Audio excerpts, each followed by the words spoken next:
સાથે અન્યાય થઈ રહ્યો હોવાનો આક્ષેપ સાવરકુંડલા એપીએમસી સામે થઈ રહ્યો છે।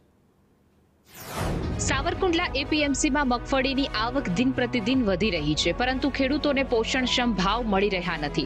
હાલમાં ખેડૂતોને રૂપિયા 600 થી 800 સુધીનો ભાવ મળે છે અને જો ખૂબ સારી મગફળી હોય તો રૂપિયા 1000 સુધીનો ભાવ મળે છે।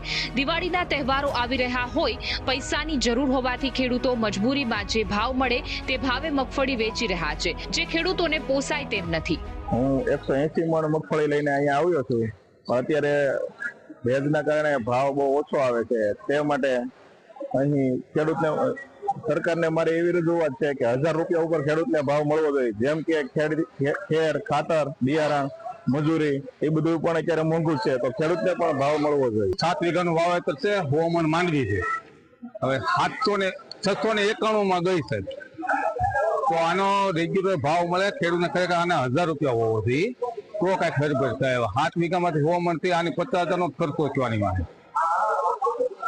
તો ખેડૂતને ખરેખર રેગ્યુલર ભાવ મળવા જોઈએ અને આના 1000 રૂપિયા હોય તો ખેડૂતને પોસાય, નહીં તો પોસાય।